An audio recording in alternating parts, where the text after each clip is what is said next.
Bonjour à tous, je vous retrouve pour la nouvelle recette de la semaine et je vous propose une recette tout en un. Une recette que j'adore. Elle est aux saveurs exotiques puisqu'il s'agit d'un sucré salé mais qui ramène de la couleur dans les assiettes. Il le faut, l'hiver est long, les températures sont des fois douces et reviennent nouveau très froides. Je n'en peux plus, je veux du soleil dans mon assiette et donc je vous propose... Voilà, donc la recette que je vous propose, c'est le sauté de porc à la hawaïenne qui est donc réalisable aussi bien au TM31, TM5 ou TM6. À part que moi, je vais vous montrer la variante 100% TM6. Voilà, regardez, quand on démarre la recette, là, il nous demande de faire revenir la viande dans une poêle. C'est là où, de suite, je stoppe, j'enregistre la recette et je vais retourner dans Menu, ma semaine. J'ai programmé comment venir dorer 250 g de porc. Et c'est bien en lanière, c'est exactement mon porc est coupé en lanière. C'est exactement ça que je vais suivre. Voulez-vous commencer une nouvelle recette? Oui, effectivement, dès le départ, je switch. Et à partir de là, je vais venir mettre ma matière grasse comme je le ferais à la poêle, mais là, directement dans mon bol. Donc, je viens mettre 20 g. On nous propose une gousse d'ail ou un oignon coupé en lamelles. Donc là, je vais le zapper puisque dans ma recette, après, il y en aura. Donc, je ne vais pas le mettre de suite. Je viens en revanche mettre le couvercle sans le gobelet doseur. Et là, on va d'abord commencer par chauffer l'huile. Alors, je ne sais pas pour toutes celles qui possèdent déjà le TM6, est-ce que vous pensez à utiliser votre TM6 pour faire des petites étapes comme celle-ci pour le rissolage pour les sucres? Souvent, on a tendance à oublier parce qu'on ne trouve pas le bouton avec la fonction. C'est une recherche à faire sur Cookidoo. Donc, ça me permet de vous le montrer. Là, en fait, on va d'abord chauffer l'huile pour vraiment après partir très vite en haute température pour avoir un meilleur résultat de coloration de viande. Donc là, on entend bien comme ça rissole, comme ça chauffe.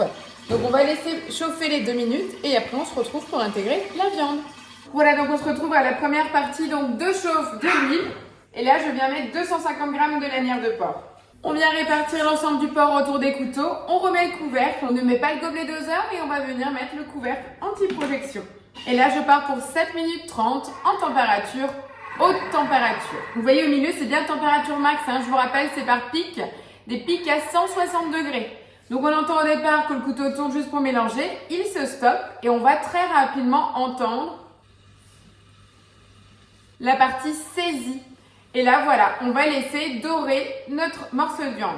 Donc la recette de sauté de porc, c'est 500 g. Donc vous allez reproduire 2 fois cette étape-là si vous ne souhaitez pas sortir une poêle. On est d'accord. Niveau gain de temps à la préparation, on va dire c'est la poêle puisque vous allez tout mettre en une seule fois. En revanche, vous avez beaucoup moins de nettoyage en utilisant que le bol. Ça, c'est une habitude que chacune en va faire comme elle le souhaite. Voilà, le rissolage de notre viande vient de se finir. En tout cas, au niveau aromatique, c'est exactement comme à la poêle. On a vraiment la bonne odeur. Regardez notre bol. En fait, l'intérêt aussi de le faire au Thermomix, c'est que ces sucres, ils ne sont pas collés au fond de votre poêle. Alors, ils restent au fond du bol. Donc là, j'ai retiré la viande parce que pour la base de la recette, c'est comme si elle était à la poêle. Donc, je la maintiens dans mon plat de service. Et là, je vais donc démarrer la recette sauté de porc. Donc là, je reprends à l'étape où j'étais. Donc, on faisait revenir. Et là, on part pour l'oignon. Je vais mettre mon oignon dans le bol.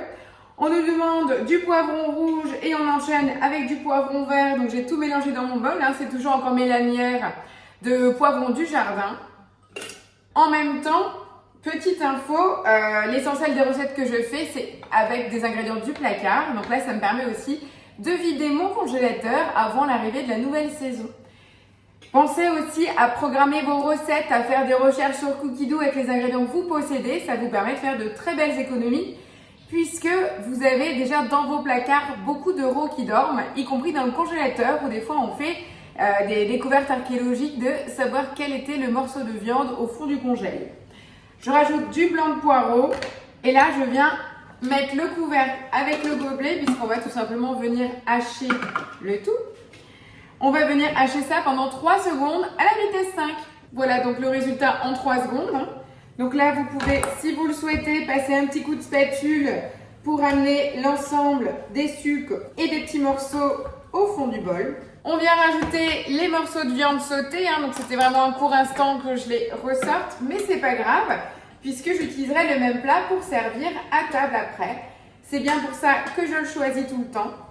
pour ne pas avoir double recette. Vous allez penser que je suis une feignasse, mais en fait non, j'en fais juste 2 fois plus dans le même temps imparti. Donc on vient rajouter 300 g d'eau, 100 g de jus d'ananas, et oui, sucré salé, je vous le disais.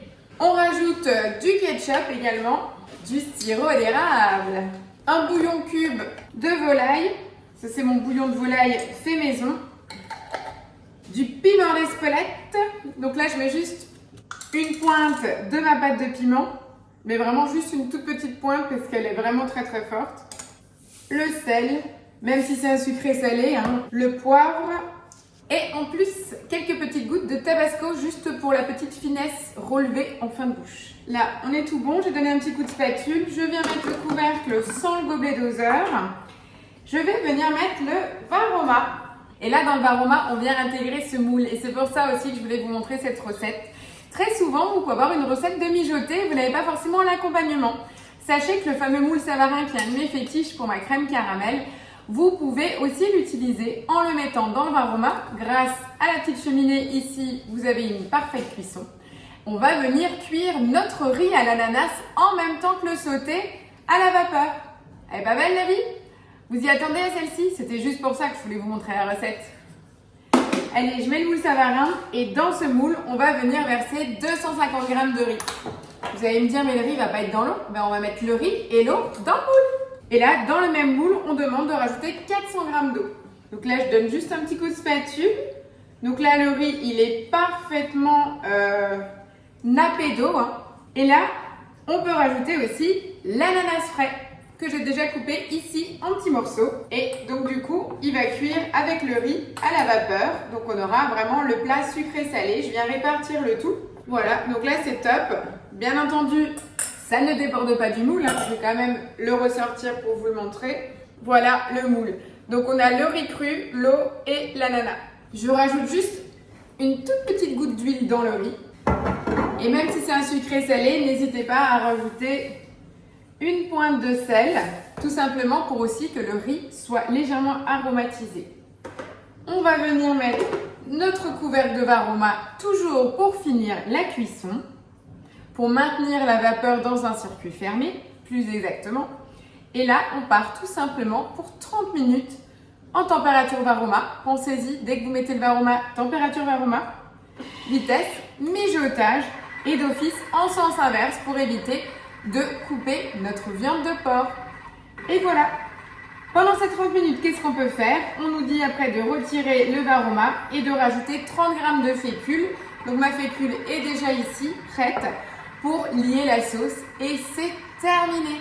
Donc vous avez vu, dans cette version-là, vous utilisez un bol, un varoma et c'est tout. Pas de plaque de cuisson, pas de double nettoyage. Allez, je vous retrouve dans 30 minutes pour la fin de la recette. Je suis sûre qu'elle va vous plaire. Voilà, la demi-heure de cuisson vient de se finir. On va découvrir la suite de la recette. Donc, on retire les aromas et on va rajouter les 30 g de fécule au bol. On remplace le couvercle par le panier de cuisson. Je donne un petit coup de spatule et on repart tout simplement pour 2 minutes en température varoma. Et regardez le riz. Il est parfaitement cuit et dans la corolle, je trouve ça super joli. Je vous transvase le porc à l'ananas dans le plat isotherme. Je vous présente le riz et la recette est terminée. Moi, je trouve que c'est une recette toute simple. Comme vous le savez, j'adore les recettes simples du quotidien. Et là, c'était l'astuce du riz dans le varoma. La cuisson est juste parfaite. Allez, à tout de suite pour la finale. Et voilà, la recette est donc maintenant terminée. Vous avez ici le porc à la hawaïenne où on voit bien encore les différents poivrons. Et là, le riz à l'ananas qui est encore bien chaud dans notre moule à Savarin. C'était la recette simple du moment avec la petite astuce 100% TM6. Donc maintenant, c'est à vous de jouer et je vous donne rendez-vous la semaine prochaine. Ciao, ciao!